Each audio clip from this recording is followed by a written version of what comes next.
Magandang araw mga kaibigan.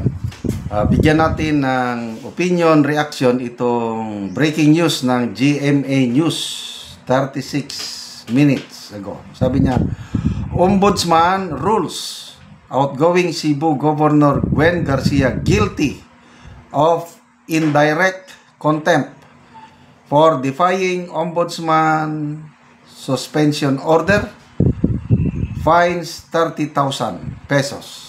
Via Joseph Morong, GMA Integrated News. Kasalukuyang sinisikap ng GMA Integrated News na kuna ng pahayag ni Garcia. Okay, so ito po yung ruling order. Basahin ko. On 29 April, medyo malit, hindi ko mabasa. On 29 April 2025, you receive a copy of the order of the Ombudsman dated 23 April 2025, preventively suspending you from office for the duration of administrative adjudication of the above caption case, but not to exceed 6 months, despite implementation thereof and of immediate executory nature. You have willfully and openly refused to step down from your position as governor. Next page.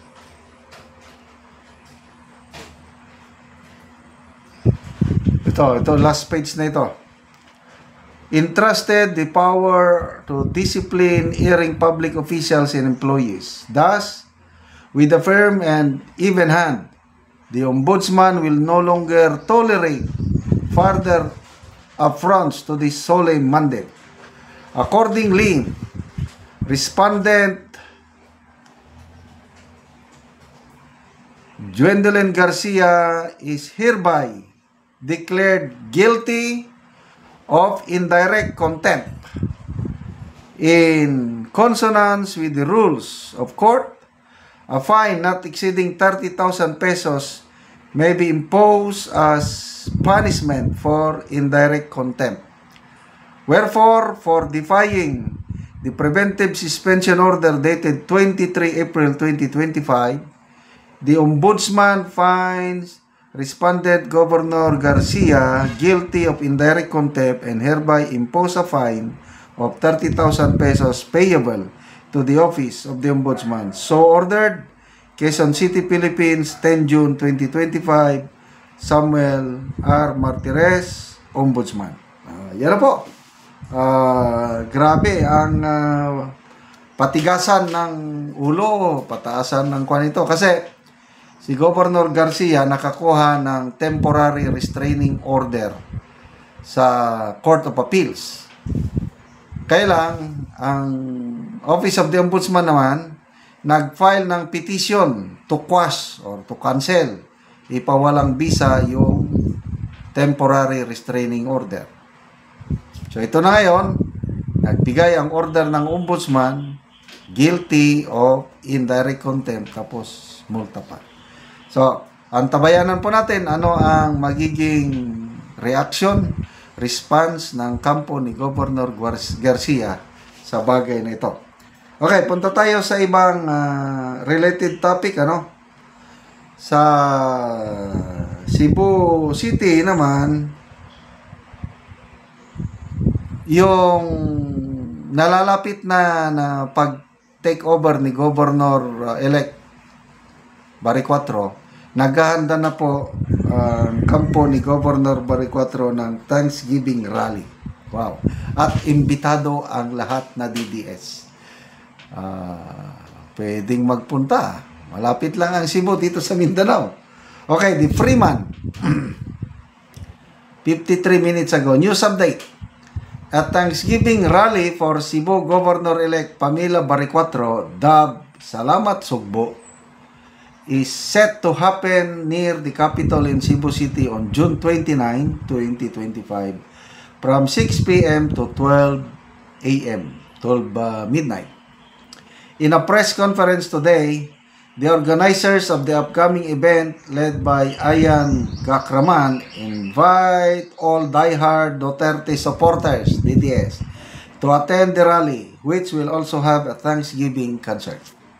Lawyer Rowena Guanzon, wow, who expressed her support for Barry Cuatro, will attend the Thanksgiving rally as a special guest. Diba? Galing. Oh. Ito po yung mga picture nila. Oh. Nandyan yung kulay orange ba yan? Si Attorney Guanzon.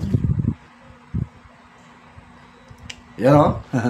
Ang ating minamahal na Attorney Rowena Guanzon.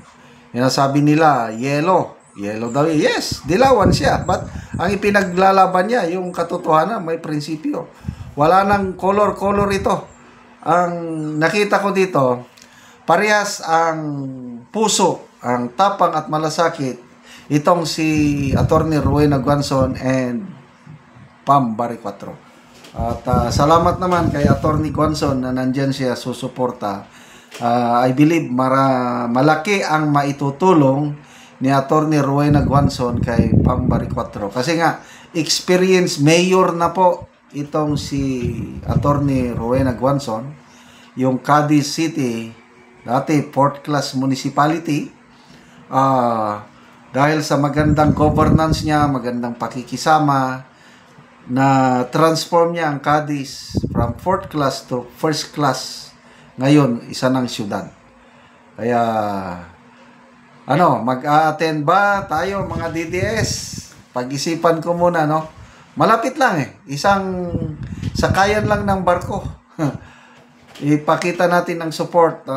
Nakakabilib itong si Governor Barry Cuatro dahil hindi pa siya umupo, nagtratrabaho na siya. Last week ata yun, galing na siya sa Manila, nag-courtesy call na siya sa mga senators, sa mga iba't ibang yung makakatulong sa kanya. Mga negosyante, mga future investors sa Cebu. So, marami na siyang babaguhin sa style ni Garcia. Yung pasigarbo sa Sugbo, yung cultural event na gagastos ng ilang milyon sa isang araw lang, wala na, kinancel na niya. So, ang gusto niya is mobile clinic, mobile kitchen, yung direct service sa mga tao that will address hunger, poverty, and health. Salamat mga kaibigan sa inyong pagsubaybay sa ating channel.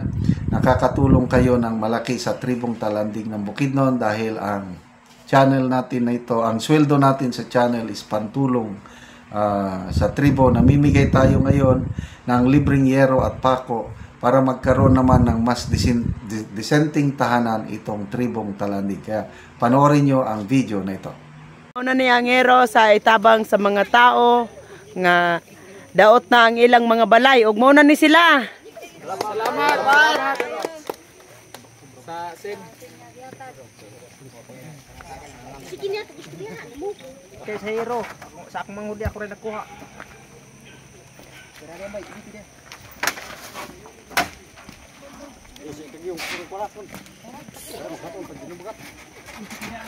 Ito ang ginawa.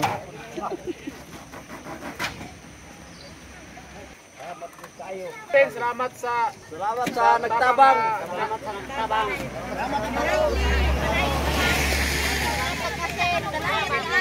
Para daghan ang tabangan pagapurian ng kaway malay. Salamat yun kayo.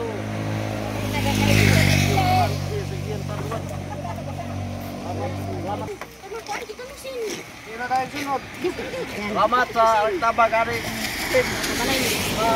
Kuriya na ginang mga atok nga buslot. Salamat kayo sa Ginoo sa nagtabang.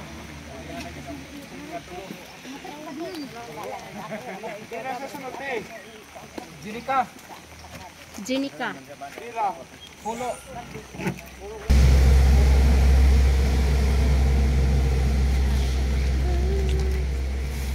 Salamat aning sen. Salamat sa Ginoo. Salamat sa nag-sponsor ani nga naghatag.